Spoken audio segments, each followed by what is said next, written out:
Los Angeles Galaxy have won their sixth MLS Cup. Chelsea came back Sunday to close the gap on Liverpool, and Christian Pulisic is hurt. How much time will we be without him? This and more on Monday's Morning Kickaround.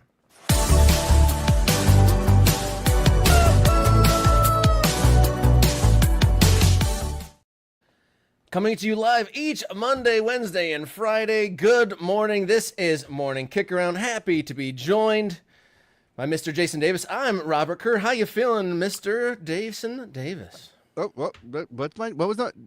Dason Javis? Was that Dason Javis. Dason Javis. Today I'm Dason Javis. I'm still a little hungover from MLS Cup final. I'm still recovering from the explosion of soccer that we got in Los Angeles on Saturday night.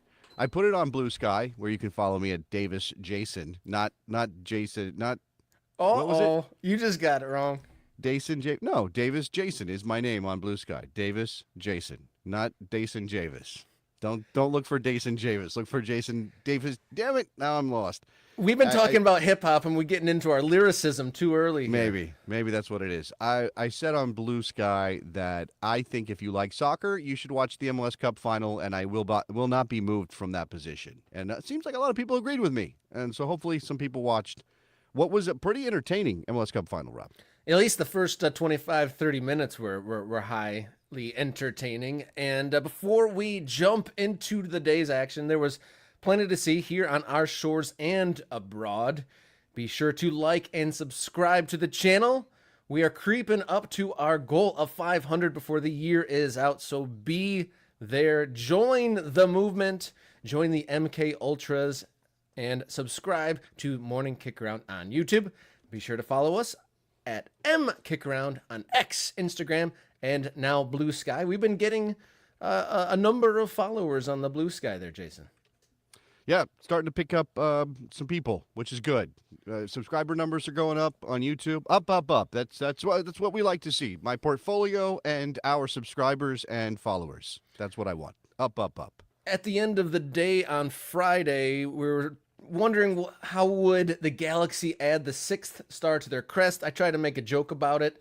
Came back to it, and the Galaxy had it on their mind. They had already posted how they were going to do it by the time Wow. I posted what it was. So I guess it was on the Galaxy's mind. Can you describe it? Well, of course, confident organization. They've already got 5. Why wouldn't you have a plan for your 6th? How are they going to do it? I actually go look this up. I haven't seen it. There was What's it look 5 like? across the top and then a 6th over the middle star. Okay, that's reasonably symmetrical. That's what I worried about, the symmetry of this. You got to figure that out. That's when you win as many titles as the Galaxy have, that's the kind of first world problems you got to deal with. So they didn't go with like the surround the badge method and like the 6-1 teetering off the corner, which wouldn't have made That's another option. Okay, I had to think about this configuration. You could go. What about a box of 4 and then 2 kind of to the side? Is that a little too thick, a little too chunky? Or the dice method, have like 4 on one, 2 on the other. Oh, well, let's get into it. Let's start Monday's long balls here on Morning Kickaround.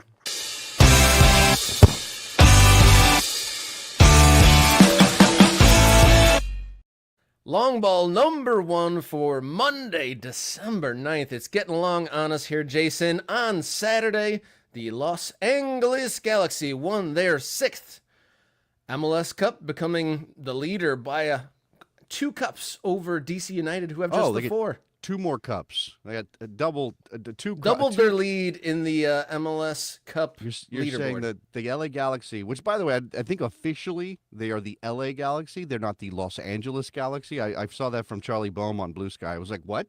What, they did what? Now, I guess probably I knew that when it happened years ago and just didn't register that you can't call them the Los Angeles Galaxy anymore because they're not. They are the LA Galaxy. They are double fisting with their 2 extra cups now over DC United. Yeah, we talked about that issue of putting the extra star. They deserved it. They were the better team.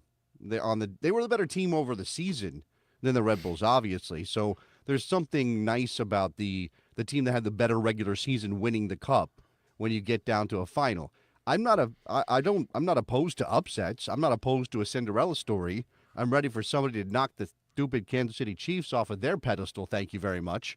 But, at the same time, you've watched 34 regular season games for each of these teams, the playoff runs that they've had. And yeah, there's some good stories there for the Red Bulls. But man, the Galaxy not only had the better team, they had the story, really. I mean, the Ricky Puig ACL tear in the semifinal, in the conference final against Seattle, set this stage to do it for Ricky, right? And we heard a number of players talk about that. Greg Vanney obviously had to figure out a way to cover for the absence of Ricky Puig. And when we saw that lineup, Rob, I don't know if this was your reaction. I saw some Galaxy fans go, "Wait, what? You're not starting Diego Fagundes? You're not starting Marco Reus? You're starting Gaston Brugman with Mark Delgado, with Edwin Cerrillo? You're going basically defensive. You're going into this thinking it's going to be a fight."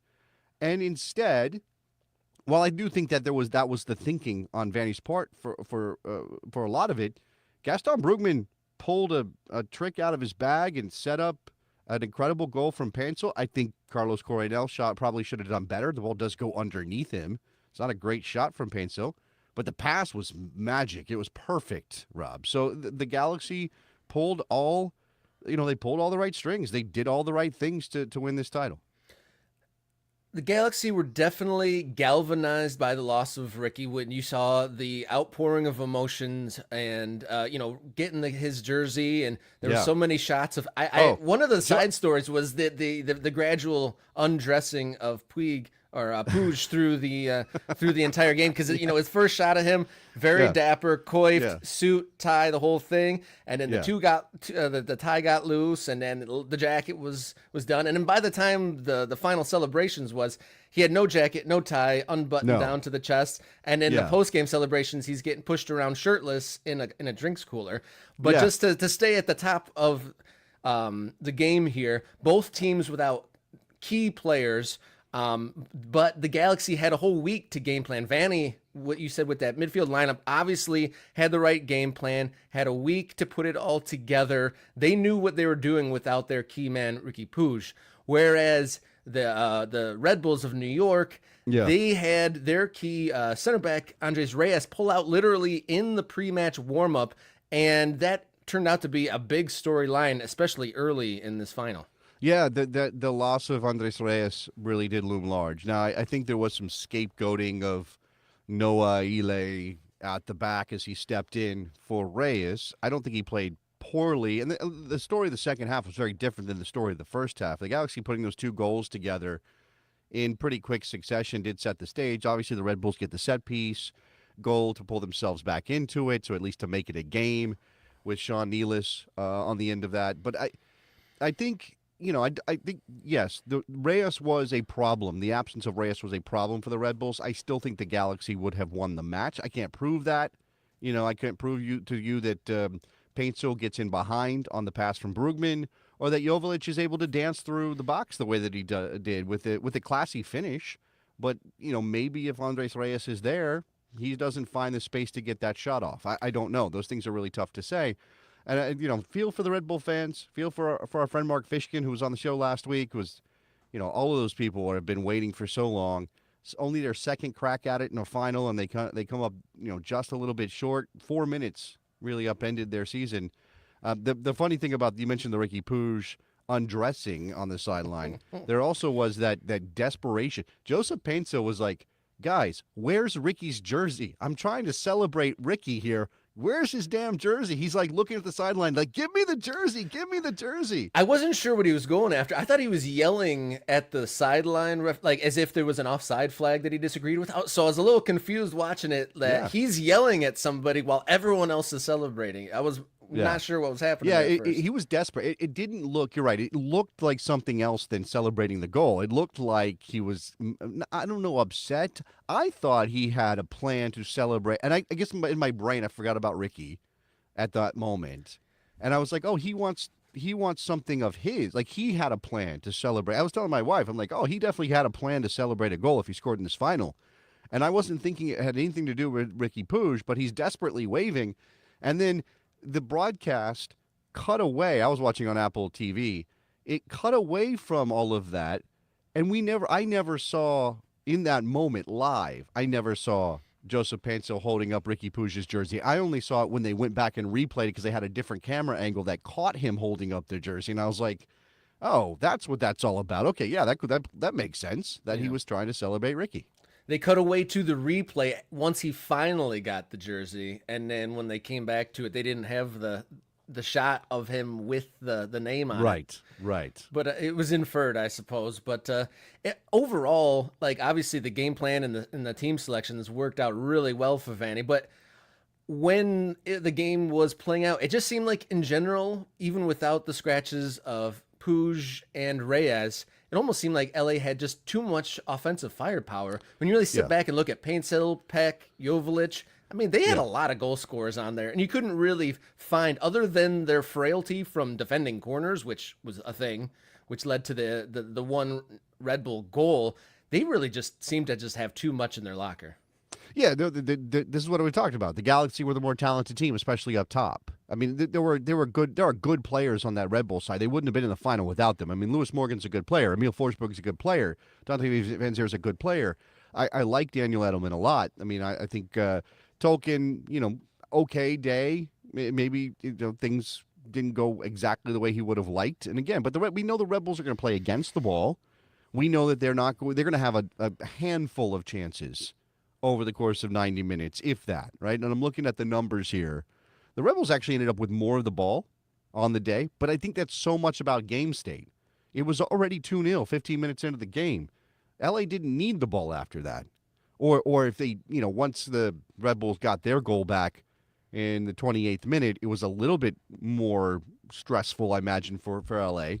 But this flipped the story because the Red Bulls are not good with building up from the back or in through possession, right? I saw at one point one of the tactical analyses accounts on, is that how you say that? On Blue Sky. Somebody I follow that was looking at the game tactically, and I can't remember who it was, so my apologies for not crediting them, but they were saying like the Red Bull, part of the Red Bull problem was that they were pushing their wingbacks so high up the field. That's Tolkien and Cameron Harper on the other side. They were pushing them so high up the field there was no way to play with because those channels were cut off playing wide to those guys. So then you just cycle the ball back, and now you're playing long. And you're playing into 50-50 balls, and that's not the strength of the Red Bulls. And again, it's a matter of just not having that tool in their bag, the possession-based game that they needed to have in order to overcome the 2-goal deficit. Star players needed to show up in these desperate moments, and Emil Forsberg, producer Jenny mentioned it on our Slack during the game that Forsberg's going to have nightmares about this. No successful dribbles, only 42 touches, 2 touches in the opponent's opposition box. Didn't see much from the Red Bulls' key player that really led them through this great playoff run. Yeah, again, finals can be tricky. The game state mattered a lot here. The Galaxy had the benefit of home field advantage, those things. It just wasn't the Red Bull day. I don't know if that it needs to be any more than that. I don't think Sandro Schwartz necessarily did anything wrong. I mean, again, if Reyes is on the field, maybe one of those goals doesn't happen, and things are a little different. And if you are playing from a position of either leading or just even level, if the Red Bulls had managed to keep it level through the first half, it could have been their day. And instead, they fall behind, things flip. Vanny's got the talent on the field to make the difference. They defended well enough, right? I think there were a couple of moments at the back for Yoshida and that crew, but the Galaxy were the better team, deserve this championship. 6, as Pep would say, like this, 6. That did come to mind earlier, and congratulations to the Galaxy. We'll talk more MLS in a little bit later in the show, but long ball number 2, the dose, as they say in some places. They do that. They say the dose. That's what they say in some places. Okay, Some people say the dose. Americans abroad. We'll do a little bit of a review of Americans abroad. The headline of this: Christian Pulisic injured with a calf injury against Atalanta on Friday in the first half. Yeah, I was watching the game at the time, and it looked fairly innocuous. I mean, it looked like a foul that Pulisic takes on a fairly regular basis. He got kicked from behind. I thought that the kick itself was such a nothing burger that when I watched back the replay, I was like, well, he kind of extends his leg and his foot kind of goes out. Maybe he did something to his Achilles. Maybe he tweaked an Achilles, and that would be much more of a reason to come off in that moment than what looked to be not much of a. But it ended up being a pretty tough, pretty hard kick. He's got a tear in his muscle, and he's going to be out for what, at least a month now. I mean, it's not a panic-inducing thing for me because I know that he's got a history, Rob. I know that we don't like Christian Pulisic being on the shelf because it gives us flashbacks to when he couldn't get on the field with Chelsea, and it was this constant story about he's a fragile player, he can't stay healthy. But it's the winter, there's no national team duty until March. He has been playing quite a bit, I think, in terms of where he is in his career. I mean, this might be the longest run of consistent and regular minutes as he's ever had, and that's taking on a load. He's been playing a lot for the national team as well. Obviously, we had the controversy about leaving for the Mexico game, but if he gets a little bit of recuperation here, and this is not a serious injury, I'm not okay with it, but I'm not panicking. I didn't realize Christian had also entered into the WAGs column over there. He's got a professional golfer girlfriend. I didn't know. Oh, about that's that. that's been for a while. Rob, where you been, man? Keep up on your footballer Instagrams. What are you doing? I this guess is life now. This is where you're at. Come on. Yeah, I gotta keep my nose to the ground on these sort of things. Well, I will say, in relation to Christian Pulisic, I did feel some responsibility for Pulisic getting hurt. Oh wow! Oddly enough, that's some okay. Yeah, I thought maybe I had done something cosmically because the on Friday, I was getting ready for. We had done morning kick around. Obviously, the game hadn't happened yet, and I'm getting ready for my radio show in the afternoon, and I've got this block of time, and I'm like, you know what? Hey, the Paramount sent me a screener for the first episode of the documentary on Christian Pulisic that they're putting out. And I was like, hey, I can watch this. I can finally watch this screener. It's been in my inbox for a couple days. I'll watch this screen. I'll watch this episode. So I watched the first episode of the Pulisic documentary, which I'm not supposed to talk about. There's some sort of embargo thing. You know how they do this. You can't talk about it until it's released. I'll say this. It's worth watching. But I watched it, and then I flipped over to the game, Atalanta Milan, and Pulisic comes off injured. I'm like, oh, no, what did I do? I watched a documentary about him, and now he's hurt. It's my fault. It's my fault. I'm sorry, everybody. That's a lot of internalization. Hopefully, every single injury of American players doesn't affect you so deeply moving forward. I take it very personally when American players are injured. Ones I like, ones that are good. I do. I take it very personally. In better news, Yunus Musa played the full 90 in that same game against Atalanta. I just double-checked, by the way. The doc drops today. Episode 1 is today. I can talk about it. Do you want my review of the Pulisic documentary, the first episode that's over on Paramount Plus? Okay, 30 seconds or so. Again, I think it's worth watching. The story about Christian Pulisic has been that he is a closed-off guy. Like, he's a private guy. He's a quiet guy. He doesn't love the spotlight. Despite his talent, all those things that come with it have been tough for him. They talk about that in this documentary, right? There is some of that. It's guys like Jurgen Klopp and Zlatan Ibrahimovic and Clint Dempsey kind of saying, like, this is what you have to do. This comes with the territory. I mean, Zlatan in particular, who's obviously got a leadership role in Milan, was saying, you're Captain America. You might not want that, but you are Captain America for us. You're Milan's ambassador to the United States, to America, to that part of the world. And you have to do stuff like this. So there's that. There's a little bit of his background. His family's in there. Some interviews with some commentary from people that you would think would have some insight on what it's like to be Christian Pulisic or what his role is. Christian Vieri's in there. They talk a little bit. I thought it was funny. They talk about Alexi Lalas being in Italy. He was one of the first American players to be in that kind of environment. He played at Padova, I think. Christian Vieri was like, I played against Alexi Lalas. He wasn't a bad player. And I was like, oh, okay, that's pretty good. Christian Vieri says you're not a bad player. You take that, you put that on a plaque, and you put that on the wall if you're Alexi Lalas, right, who was there in Italy for a short period of time. I will say this, all right, and I don't know if people know, morning kick-around watchers, people who have listened to the Best Soccer Show will probably have heard this. there is one particular person that gets a sit-down interview to comment on Christian Pulisic. He's in every single soccer documentary that has anything to do with American soccer. And I'm ready for us to move on from Roger Bennett being in every single damn doc. He doesn't have to be in every one. He doesn't have to. I know people like Roger Bennett. It's fine. The shtick is not my thing. I don't like it. It doesn't strike me in the right place. But enough. Why does he have? What is Roger Bennett adding to this documentary? I'm just curious. Like, what is he adding? They wanted a familiar voice that throws a little bit of poetry or whatever he does to some. He moves a lot. He's got the energy. Christian Pulisic. I don't know. It's okay. All right, we'll move on. Your guy Anthony Robinson for your Cottagers played very well in Fulham's 1-1 draw. Yeah, Arsenal. These are dropped points for Arsenal. Now, obviously, Merseyside didn't happen, so this is not going to in the moment feel as big because Liverpool didn't have an opportunity to add 3 points to their total. But for Arsenal, these are 2 drop points. I mean, I know it's at Craven Cottage, and Fulham's not a bad team, but this can't feel good for Arsenal. And shout out to Raul Jimenez, who has been pretty good for Fulham.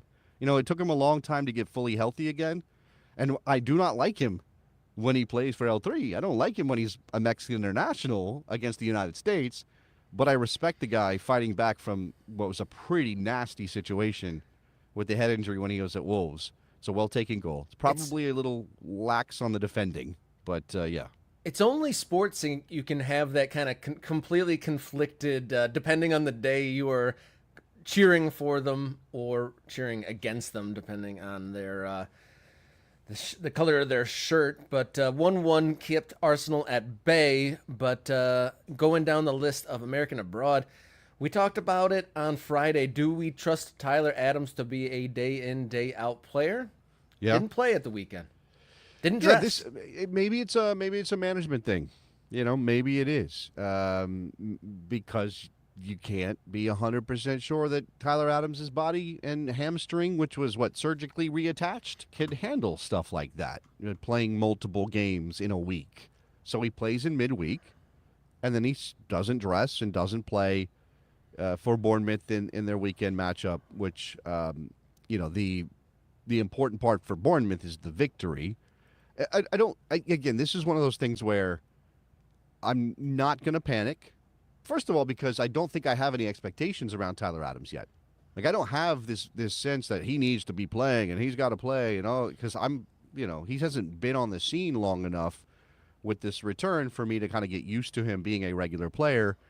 If this is, and it works out for Iraola, who has done a very good job, it works out for him, and he's got Tyler Adams maybe fit, feeling good, going into the festive period, the very busy part of the calendar in England, fine. Keep Tyler healthy. I hope he plays again soon, but keep him healthy. Additional note, getting on the score sheet down in Liga MX, Brandon Vasquez came off the bench and scored for Monterrey, and Alex Zendejas scored for Club America on Sunday as well.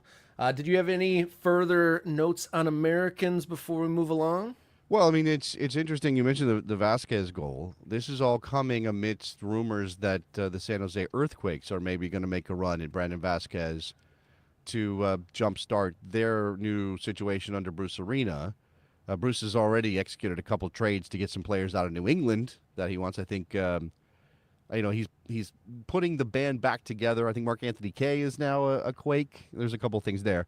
Vasquez, of course, he never played for Bruce when he was in Major League Soccer, but he is a guy that knows the league and everybody knows can score in that league. So if they want to spend some money, and it would be a departure from where they've been, right? When I talked to Bruce Arena on the radio after he got the San Jose job, he said the ownership is ready to spend some money. Right? They're committed to this. They're trying to get better. They're not just going to sit on their hands and do the same thing they always do, which is, grab a new coach, shuffle the deck, same kind of players, and hope that they got it right this time. If they're all going to spend the money it's going to take to get Brandon Vasquez out of Monterrey, then That's something. I don't know. We're talking, we're not talking $10 million or anything like that because he hasn't scored enough in Mexico to have pushed up his price. I don't know. And from a national team perspective, I don't know that it really matters. I think Brandon Vasquez is very fringy as a national teamer. His toolkit is, I guess, a little bit limited for what Pochettino wants in a national team forward. I mean, he's a target guy. He's a big guy, but it seems to be lacking. And maybe that's a pace issue. Maybe it's an inability to press from the front the way that Pochettino would want. So I don't know that it matters. If he's playing regular minutes and scoring goals in Major League Soccer, he might enjoy his soccer a little bit better than he is in Monterrey. Before we move on, I would be in the wrong for not mentioning the American trio for PSV. Each scored. So Tillman, Ledesma, and Pepe all started and scored in PSV's 6-1 win over FC20. So I don't know how many times that's ever happened before. Yeah, 3 I don't know Americans if scoring the same game. In a European match somewhere. That's a good question. Somebody get some. Do we have a stats department? We got somebody checking on that. No, I'm sure it's out there somewhere. Now. We'll find out if that's the thing. Obviously, it's good to have all the Americans scoring. Ledesma turning into a right back. Can we imagine Richie Ledesma, who has had this really terrible run of luck in terms of injuries that have slowed down his growth as a player? He's 24 years old now. It feels like Richie Ledesma's been around for 10 years. That's not true, but he was a teenager when people started taking note of him when he was with RSL's program before going over to Holland. If his position has changed and that's giving him a new lease on life and he's thriving at PSV Eindhoven, I can't see a reason he might not be in the national team picture if he's doing it at a high level. I haven't watched enough of him to judge his defensive abilities and things like that, but it was a good goal. Weak side fullback, jumps in, gets on the end of something. Love to see that.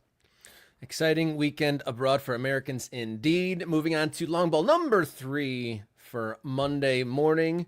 After their comeback win over Spurs, Chelsea move into second. Are Chelsea true Premier League contenders? I think you have to say yes. I'm still sticking to my guns that your Liverpool is going to win the title, Rob. I'm not backing down from that. Nothing that's happened over the last week, after we watched Liverpool stretch their lead, nothing that's happened over the last week has me thinking that Liverpool's not the best team in the Premier League and that they're not. But it is now only 4 points with Liverpool with a game in hand because the Merseyside derby was postponed. It could be 7, again, very soon. I kind of hope not because Fulham is next on Liverpool's fixture list. So, yeah. But Chelsea looks good. Man, they look good. Spurs are so messy and dramatic and just all over the place that I don't know if I can really say that game is the indicator that Chelsea's for real.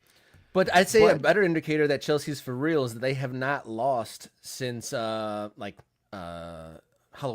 They have 2 losses on the year. One's to Newcastle, one's to Liverpool. They're on a run. Been a while. They're on a run. Will it stay this way? And they're going to have a blip. Everybody has a blip. Does their blip keep them from catching Liverpool? That's the question that I have. And obviously, it's not impossible to imagine that Arsenal figures out how to climb back into this thing in a real way. And I don't know that anybody should count out City despite their big blip.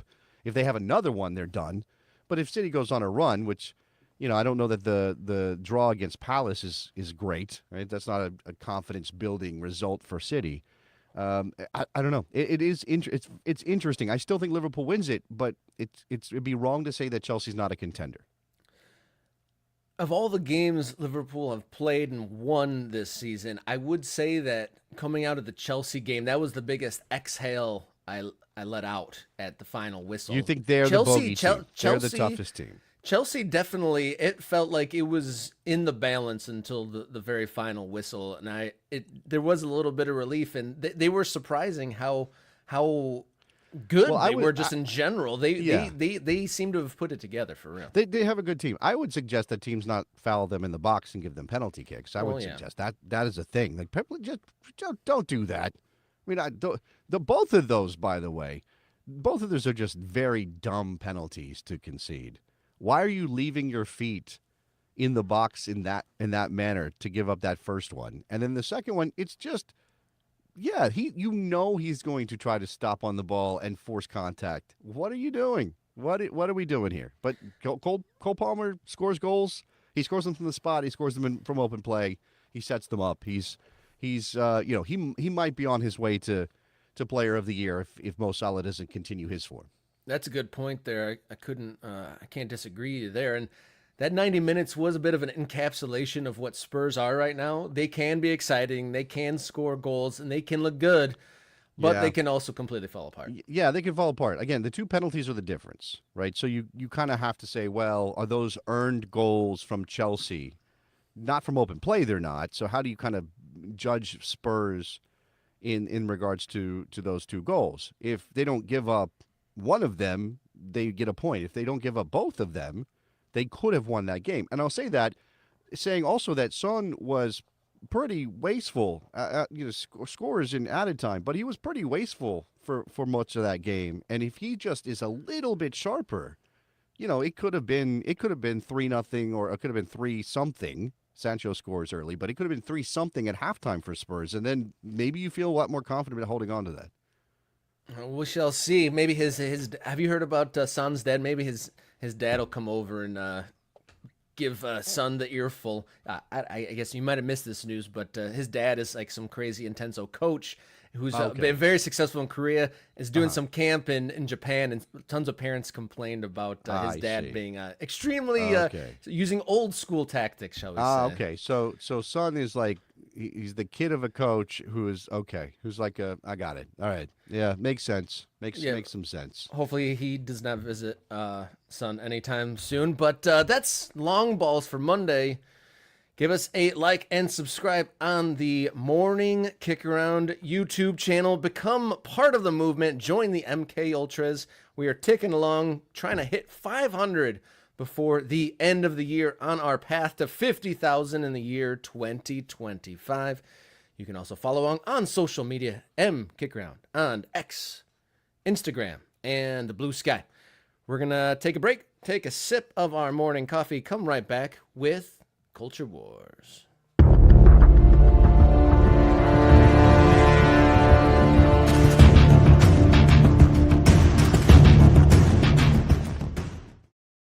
With the MLS Cup final in the rearview window, and the commish Don Garber giving his State of the League address. Yes. Big thing that stood out. What is next for MLS spending? Oh, yeah. This is, it kind of breezed by when I was watching the coverage and seeing the comments about what Garber was talking about in Los Angeles, that he basically said, don't expect any big spending and advancements for Major League Soccer. Now, I think it's important. It was fascinating to me that he said that, right? Because if you do kind of dig in, and I'm not a math guy, I can barely do 2 + 2. Don't like math. Math is not my thing. That's why you're a radio guy. Radio guys don't go into mathematics. We don't do math. Radio guys famously do not do math. And don't ever try to do math on the air. Never try to do even simple math on the air. Your brain will break and your mouth will stop working. It's 6 terrible. times 6. 6 times 6. No, can't do it. Don't know what that is. That's you might as well be speaking alien to me. No, it's interesting he said it, because if you dig into the numbers a little bit, and when I'm off the air I can't understand numbers, you see that MLS really has sort of dramatically increased spending over the last 10 years or so. Like it is, if you talk about, okay, how much does the average team spend? I mean, we at one point we were at MLS teams spending not more than $3 million on their entire salary budget for a given year, and I'm including transfer spending. Like there was no transfer spending happening. And now MLS teams are, they're spending upwards of 10, 12, 15, $20 million on salaries, a lot of them because of DPs and all that stuff pushing up. And then a lot of these teams are also dropping money on incoming transfers. I mean, we're talking about $8 to $10 million kind of being a standard for the top end talent that's coming into Major League Soccer, and that will only continue to grow, I think. So MLS is spending a lot more money than they used to, but the messaging from the commissioner was, don't look for any dramatic things. And I don't know if that's trying to manage expectations.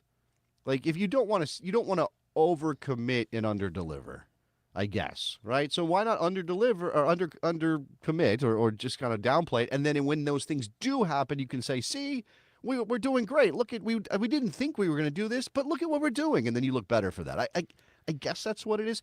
I do think that the problem is that it creates this frustration immediately among close watchers of MLS who have been clamoring for the league to take the training wheels off the league for a long time. Now, again, I would argue that MLS isn't really using training wheels the way they used to, but there still are artificial constraints on clubs and how they spend that feel like a restriction on the league's potential growth. And from a competitive standpoint, I think what a lot of fans want is just for teams to decide themselves, right? Maybe they won't spend any more than they're spending already, Rob. But what they'll do is go, well, we could. Oh, we really want to win a championship this year. We've got 2 or 3 players that are coming through the pipeline that we think if we add 1 or 2 more pieces, we can win the whole thing. Let's drop, a $10 million salary on somebody to go to try to win this thing.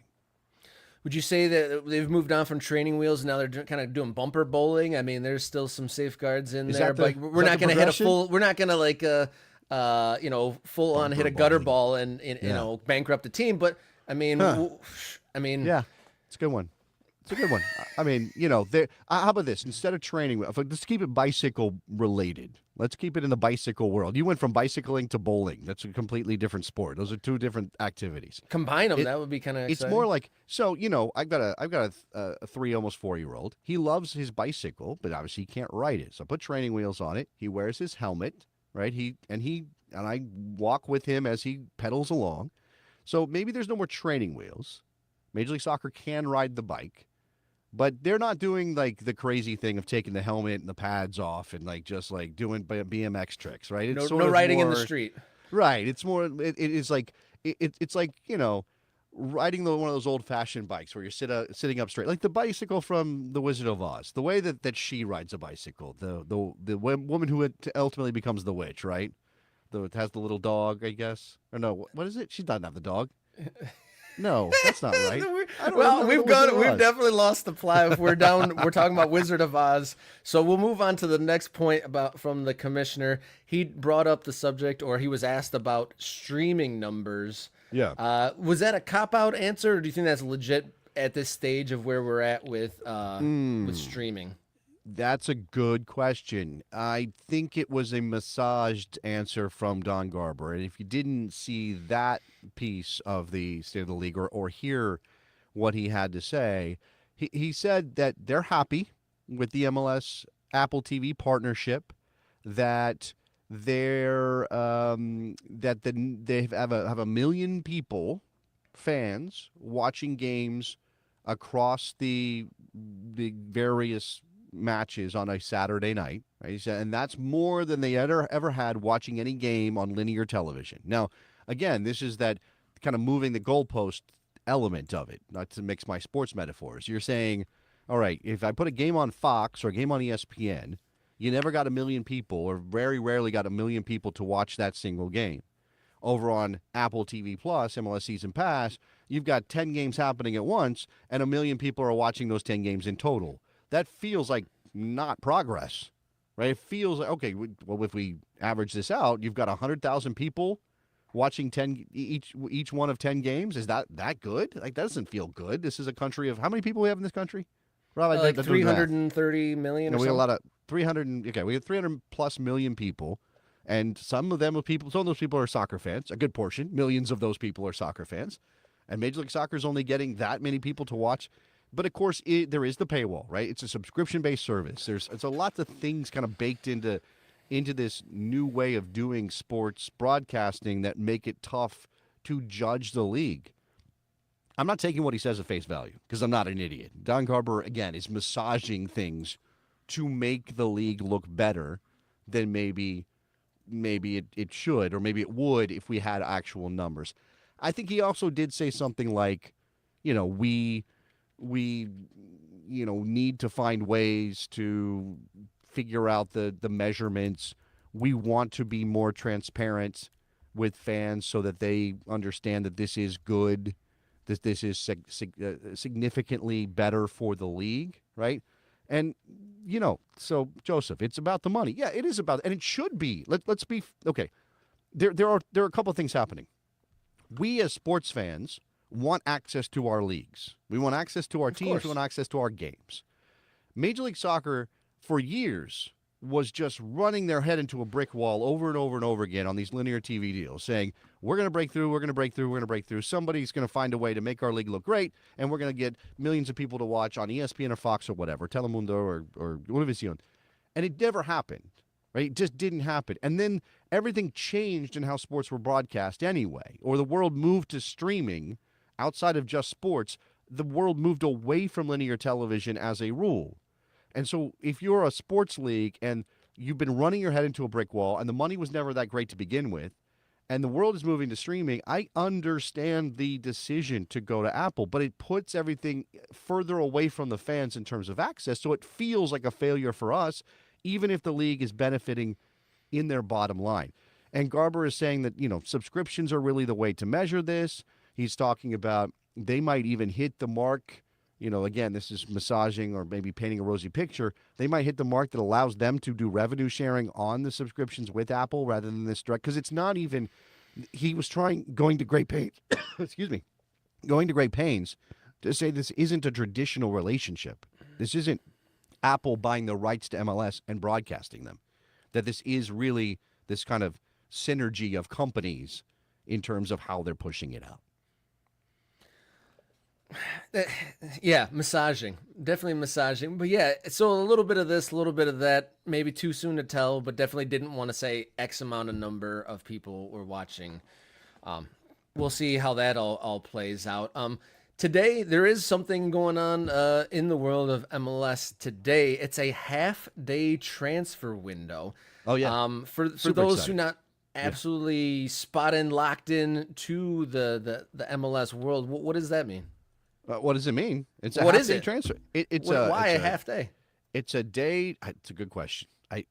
You want me to know? What?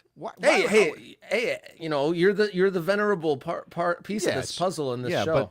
But I'm not Tom Bogert. I'm not out here tracking the moves, right, to see who's getting swapped and moved and traded and all those things. Major League Soccer at the end of the season, everybody hits reset on their roster, takes a look at next year and looks at contracts and all that stuff. And this is leading into the flurry of player movement activity that typically comes right after the final. We're gonna have an expansion draft this year. Rob, are you excited for that? Expansion draft 2024 because San Diego needs players.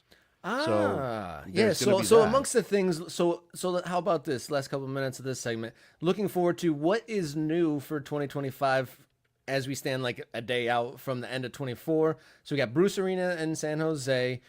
We have the Javier Mascherano coaching era in Inter Miami. We got a brand new team in San Diego. What else might be storylines to follow next year?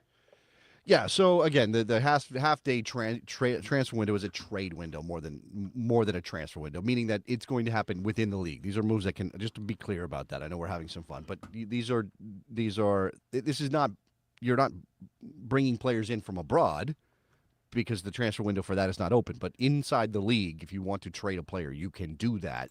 And I think, again, I'll reference Tom Bogert. I think he had that. I mentioned earlier that Bruce Arena was bringing Mark Anthony Kaye and maybe somebody else from New England. I think that is probably going to be officially announced today because today is the day they can actually do it, even as they were talking about it, negotiating it. 2025. I mean, San Diego's coming online, so we'll have a brand new team in the league. Mascherano's joining Inter Miami, which is going to be a fascinating drama. I mean, I am one of those people who think there are way too many soccer documentaries in the world. Like that's kind of, we're just going in this direction where like every day, every week, there's a new documentary. Teams are being followed all the time. We got cameras on everybody. But if they want to make one about Miami next year, I will watch it. I will watch it, and I would love to see how Mascherano gets along, how Jorge Mas deals with this. I think my joke on Blue Sky when Lionel Messi won the MVP was to say congratulations to Jorge Mas on Lionel Messi winning the MVP, brought to you by, all these sponsors, because this is the Jorge Mas show, right? Right, that guy is a chaos agent among Major League Soccer owners. And I love that from pushing the league forward, but it's probably going to be very messy not to use that as okay. It's Yeah, is going to be Mascherano becoming the coach? Does he like make all those former Barcelona guys more calm, comfortable, and relaxed, or is it like throwing a grenade into the locker room?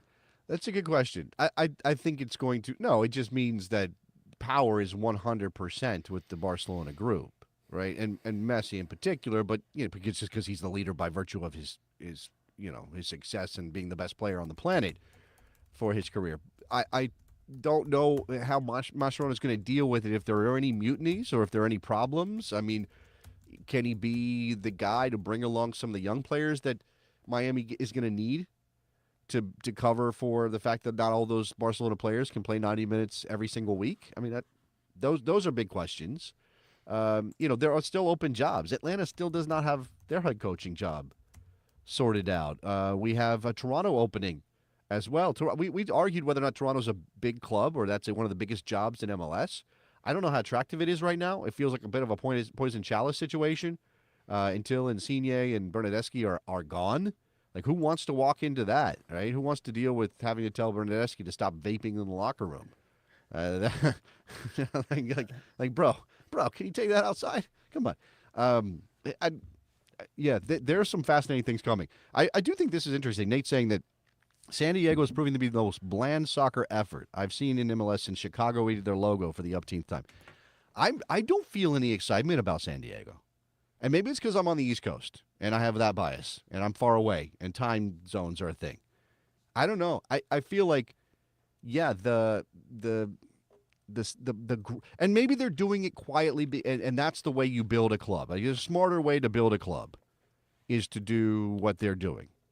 Their head coaching hire is Mikey Veras, who we saw for about 5 minutes with the U.S. men's national team before Pochettino took over. That's not, no offense to Mikey Veras, that's not a name that jumps off the page and gets you go, oh, look at what they're doing with this.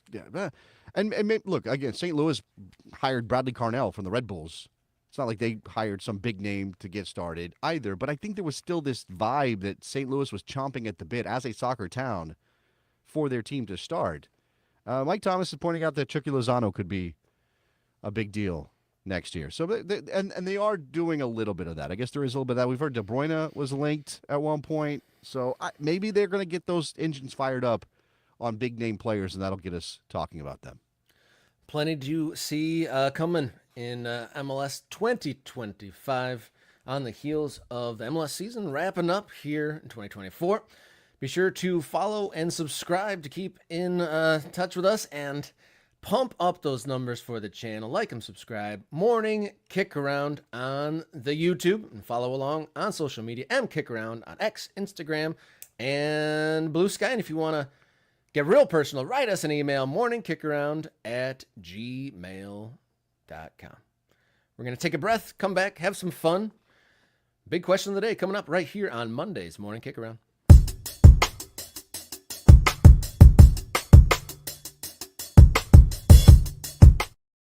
Big kick around, or big question on morning big kick around. Yeah, go big kicker. Go ahead. Sorry. Big kick, third segment. In light of Warren G, beloved '90s hip hop artist, performing at MLS Cup final this weekend, and Jason and I thinking about who would make a all '90s hip hop squad. Okay, can I just pull back the curtain a little bit on this? So sure, of course. Warren G was announced as the entertainment at Dignity Health Sports Park for the MLS Cup final, and Robert and I happen to have in common a particular love of 90s, early 2000s hip-hop. We're those guys. Yeah. And so, of course, we were like, oh, Warren G, that's great. And I think I referenced, the sad passing of Nate Dogg last week before the final. And though this somehow sparked into, hey, let's do an 11 of rappers. Let's do a 90s, 2000s starting 11 of guys like, I don't know if Warren G is going to make the cut. Actually, that's interesting. Guys, think about the guys. Some of these people have passed. I think we're going to put them in the team anyway. So even the ones that have left our planet here, Rob, right? Yeah, of course. Yeah, this is very much a fantasy draft sort of a thing, and this is like a Field of Dreams soccer situation with rappers for some reason. we're going to use likenesses and generalities to make this, but I think this could be fun. I think today, let's make a 23-man squad and Okay. then maybe kind of solidify it through the week and then maybe pick our joined morning kick around 11. We got to come up with the name for the 11, the kicking crew or something No, better than that at least. No, no, Something better than that. Okay, let's start. Let's just start with we need to come up with the pool of players that we are going to be making our 11 from. That's what we're doing today. That's the exercise today. That's the exercise today. Okay, so we need names, right? And then I think it's important. Rob's taking this very seriously, Yeah, everybody. I got my It's notebook important. out. We've got to figure out what positions these guys are going to play because I mean, look, you could have a little bit of fluidity, I guess, in your formation and your lineup, but we don't want to be like, well, that guy, he could be a forward or a center back. No, he's got to be one of those things. We're gonna have to pick one of those roles, and I think that's where some controversy might happen. By the way, like, is Snoop just automatically a goalkeeper because he's tall? Like, it's a lanky guy. We're putting Snoop in goal. Is that where we're going? What do you think? Ooh, I know we're gonna have difficulty with this because I wasn't sure where to put Snoop at all because he doesn't move quickly. Like he's not a man who moves But fast. that's what I'm saying. I know fast twitch muscles are not a strength of Snoop, but I'm thinking goalkeeper makes sense for him. And I'm just starting back to front. I mean, we're not going to even get to the sexier positions for a while if we do it that way. But I feel like, and Snoop's is obviously a massive figure in this world that we're talking about. He has to be in the team somewhere, right? He has to be on the list. I got Snoop question mark under the goalkeeper subheading. So it's funny. I also had in mind the first most obvious name came to me for goalkeeper as well. Busta Rhymes, goalkeeper. Not Busta only Rhymes, the he has the song goalkeeper. "Put Your Hands Where My Eyes Can See." Okay, all right. We're so dangerous. He can suss out danger when it comes. And "Break Your Neck" is one of his songs too. Yeah, And sometimes a goalie has to get physical, break some necks out Okay. there. All right. I was thinking Buster was more of a center back. To be honest with you, but if you want to put him in goal, okay, you can put him in goal. I mean, we each one of us brings somebody to the table. We present a position. If there's any major dissent, we can put it to the people and see what the comments bring us. But I do think this is the feeling out process. Like this is the exploratory process. And I think maybe the way to do this, Rob, instead of positions, let's go down. Let's name the biggest names that we know have to be in this 23-man roster because they're just too big to leave out, and then we'll determine their position. So Fair we've already got Mike Thomas. You put it up on the screen. Where is Biggie supposed to play? Let's just say Biggie's in the squad somewhere, right? The Notorious B.I.G. is in this squad, but where he will play. Again, we're not talking about fleet of foot people here, so I'm not trying but I think that's missing the point, right? Because Biggie's such a figure, he's the heart and soul of this team. If you're asking me, I would nominate Biggie Smalls as a center back. I would say he's a center back. Any dissent there? No, I think that's legit because I actually in my little my preparation notes. My defenders that I kind of had circled were also in larger stature. Okay. I had Big Pun and Fat Joe at the back. Oh, you had them playing as a tandem. Like a tandem, yes, sir. Right, the twins as a tandem back there, Twin Towers. Okay, I mean, But yeah, Biggie, but Pun, I don't know if he makes the starting 11 because he said he didn't want to be a player anymore. So right. Big Pun, right? I wish I had a rim shot for that one. That's terrible. That's so terrible. You're making dad jokes here. Okay. I think Pun is on the list, the 23-man list. Whether he makes it into the 11 is a question. I actually think Fat Joe probably not going to make the starting 11, but on the list. Right, definitely in the 23. Okay? Mm-hmm. Now, okay, here's one. Where's Jay-Z? I actually have him in my rough draft list as a manager. Oh, okay. He says he's a businessman. He's a billionaire. He's a manager. Is that what we're doing here? Yeah, and he's been around for so long. Like he had a little bit of a career on the field, but he's made a lot of big moves off the field. All right. You can put Jay-Z as a managerial candidate, but I may come back. We may ask if people think he should be on the field, because he knows how to make moves, right? He knows how to make things happen. Like he might be our creative force out there. Jay-Z. That Yeah, he might does be bring it. a lot of talented people together. So, Yeah. Man. Okay. Where else? Where else are we going here? I mean, ooh, we I West got to Coast. throw DMX on the list. Have we? Okay. DMX. Okay. We'll stay East Coast. So DMX is in this group. DMX to me is a 6. DMX is a tough defensive midfielder. Gets stuck in. Like I'm not talking about a N'Golo Kante kind of defensive midfielder. I'm talking about bone crunching. Like I'm talking about like a Roy Keane style midfielder in that, like a Patrick Vieira style midfielder there in DMX. What do you think? How you feeling Or about that? who is the player that was the juggernaut who ended up being an actor? He was the Wimbledon player. Oh Oh, you're man, talking about Vinny Vinny Jones. Jones. He's got some Vinny Jones in him. Okay, Yeah. yeah, sure. Okay, DMX, Vinny Jones. I'll take it. Are you okay with that though? DMX is a deep lying defensive midfielder. Yeah, his aggression definitely his number one attribute. 100 on the aggression meter, so that sounds like a good position for him. Okay, Chris in the chat got to bring up. We wanted to go West Coast, get a little bit of that. And he put got to go West Tupac. Coast. Yeah. So the Death Row crew as a complete unit is probably. I mean, most of those guys are going to be involved here somewhere. Pac is in the lineup. Pac's a starter. Pac to me is probably a winger. I think he's a winger. I think he's like a modern 4-3-3 style wide forward. Is Tupac Shakur. I will take other suggestions for his positional plays. So but as like a tricky winger, I was thinking Lil Wayne. Lil Wayne could be in there as a winger. I can see that. I can see Lil Wayne playing wing back. So Ooh, that yeah, I could do be, like that. Lil Wayne's in there. By the way, this is gonna get crazy because if you've got Lil Wayne and he's definitely the goat down there, but does Birdman get in? You know, does Birdman get in? That's what I gotta know. He likes things real big. Cars real big. Defense real big. I don't know. Maybe he's a basketball player. Or, well, not him. Talking about Master P. Master P is also a question whether he's in this team.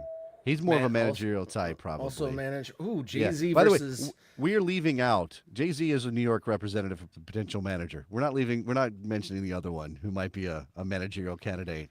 No, off the board completely.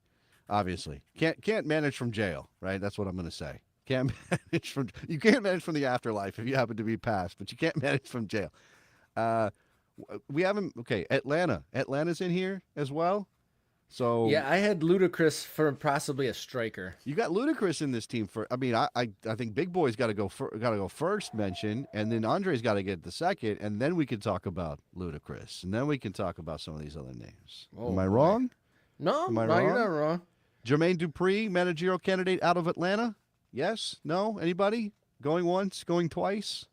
No? You don't want Jermaine Dupri involved. Okay. I feel like that's underrating Jermaine Dupri's involvement in hip hop, but that's fine. That's fine. All right. And there's a and legend. Mike Thomas is legit with the Wu-Tang Clan have their own separate team possibly. I feel like they roll so deep it's going to be tough because you can't split them up, right?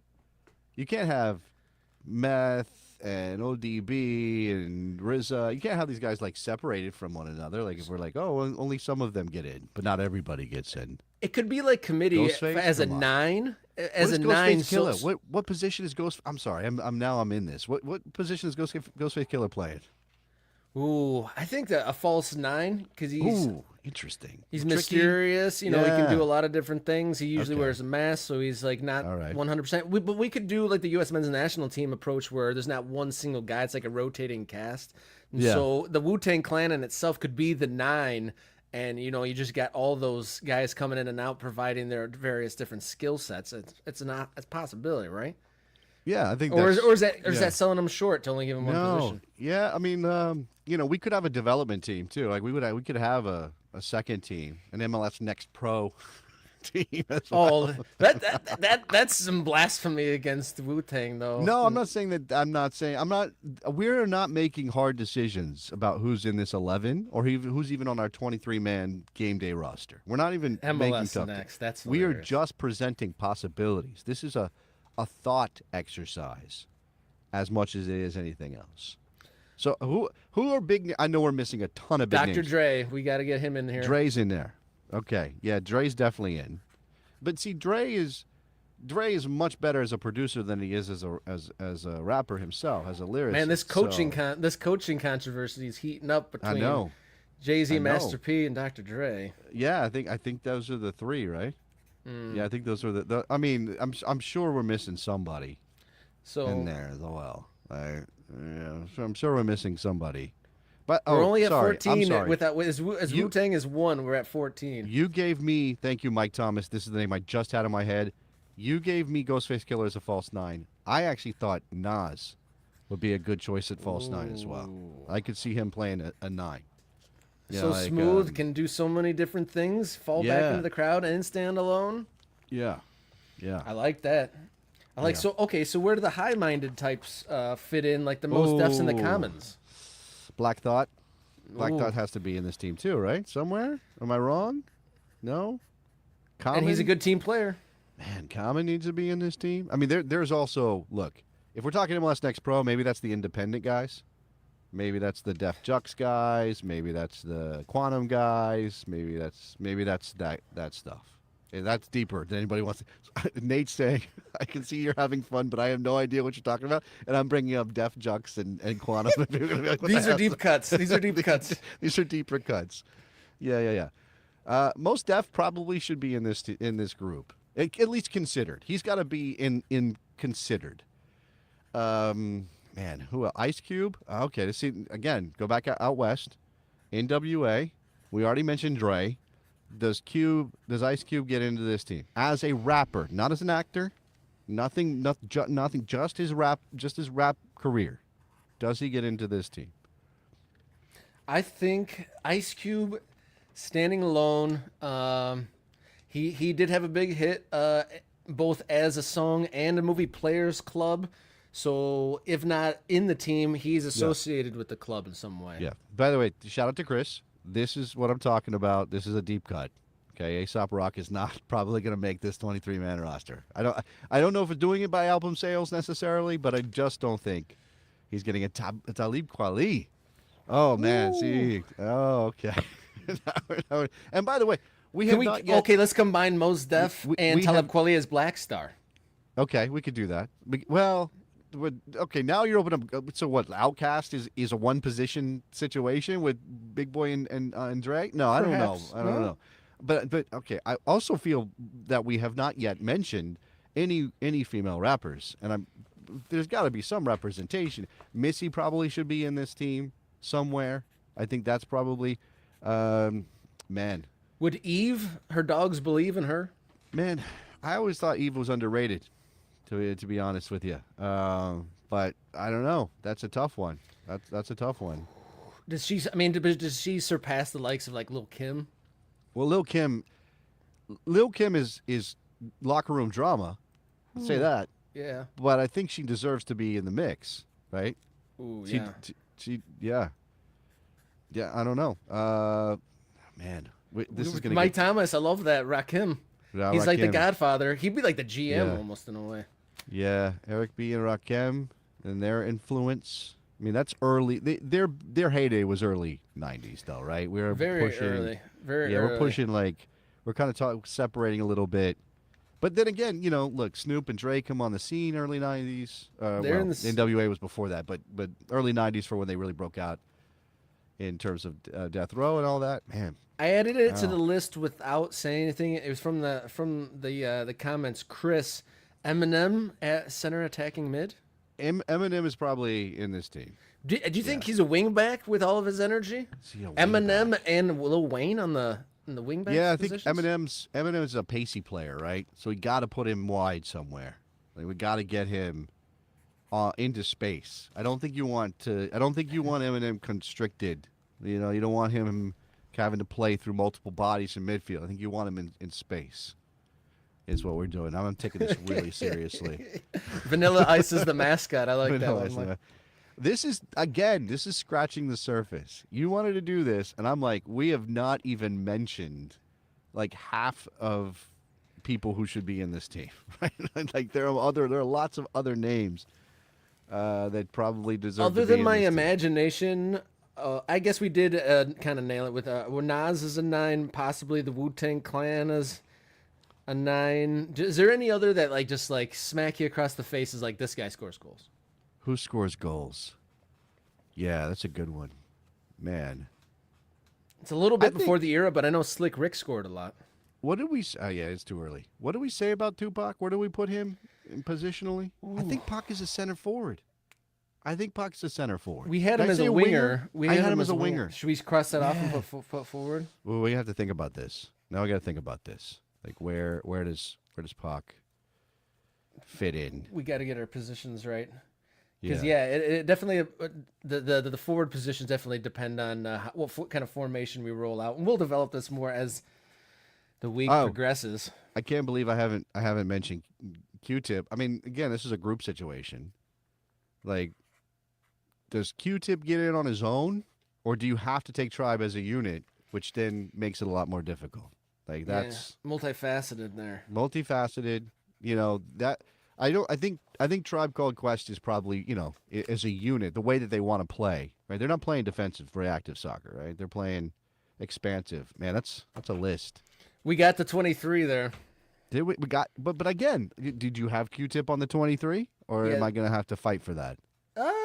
I mean, I think we can flesh it out as the process moves along. Okay. Are we considering a noise past and we're considering Nate Dogg more of a singing kind of artist rather than a rapping kind of artist? I think his solo albums are considered R&B. Okay. Even though that he is such I mean, that is a difficult one. That one. Somebody's gonna be mad if Chuck D doesn't get in here. KRS-One, man, that's early. It's early. He kind of faded in importance. LL Cool J, more of an R&B artist in the '90s, kind of. Something like a phenomenon. Did I mention Something ODB? Like Did I mention ODB? I would love him as a late game sub, like come in and just like make it dirty there for a minute. I tried to pitch you on Everlast. You weren't really having it. I'm at a soft spot for Everlast. You would have to make like a political stump speech with like references to like LexisNexis and all this sort of thing to like to get Everlast in. Would I? Okay. Tretch is on the outside looking in. No Tretch. Outside looking in. I'll put him on the side here. 50. MLS. You got MLS 50 next. on there? You got 50 on there? No. I think we missed 50. 50. 50. He's on the later end, but yeah. But I mean, you can't ignore him. You can't ignore him. Again, singing, her major skill. We mentioned a couple of female rappers: Missy, Lil Kim, Eve. I don't know if. Let's see, Lauryn Hill, a rapper. Oh, wow. Good rapper, very good rapper. Didn't always use it the way she wasn't just a rapper, so she didn't need to do that. She had availability problems, which might hurt her eligibility. That's true. That's a good point. Right? She kind of took herself off the stage. Does Trina? Did she have a big enough role, or is she kind of like? Trina's a one-trick pony. We got one song from Trina. What are you talking about? I think. Oh yeah, we got. Oh man. Oh, okay. I'm now again the none of the Beastie Boys involved right now. Ooh. None of the Beastie Boys involved. I don't know how people feel about that. Foxy Brown, outside looking in, probably. Yeah. Just not the catalog, the necessary catalog. She holds an important place in my heart. Scarface, like, massive influence, early guy. I mean, did I mention Chuck D already? I did. I mentioned Chuck D. Oh man. I think. How about this? Because we've run well over time. Obviously, we're having fun. God, too short. We're having fun. I know. We've run over time. So how about on Wednesday we pick a formation, and then on Friday we pick the 11. Yeah. You like that? Okay, yeah. And guys, in the comments on this video, on this live version, if you've already watched the live version, but also when we post the video and this clip to our channel, please leave your suggestions, players, rappers, positions, whatever, how you want to think about it. Yeah, man. Wow. Just the depth of this team, Rob. The depth is incredible. We're just turning out incredible players. If only American soccer could produce soccer talent in the level that we produce. These we wouldn't have had the lost artists. generation with all of these like mid '90s artists. Like we never would have missed the 2018 World Cup. There would have never been a missing generation if we had the same sort of production on the soccer field as we did in the booth. Yeah. Yeah, But I think, incredible. has Monday been thoroughly kicked here? I think Monday got kicked real hard. Yep. All Yep. right. Thank you, everyone, for tuning in. Thank you for your contributions in the chat. Thank you for everyone that tunes in Monday, Wednesday, and Friday mornings. Be sure to hit the subscribe button. I'll admit it, as a YouTube viewer, until I got serious about this YouTube thing, didn't hit the subscribe button very much. Now that I'm in it, it means a lot to the creators behind it, and it just like unlocks a lot of different options for creators. So hit the subscribe button, follow along, Kick Around on social medias, X, Instagram, and now Blue Sky, or write us a note at morningkickaround@gmail.com, and we will be getting to those who have reached out regarding Get to Know Your Districts. Now that MLS offseason has appeared, we will have more time to do so. So until Wednesday, everybody, please enjoy your soccer.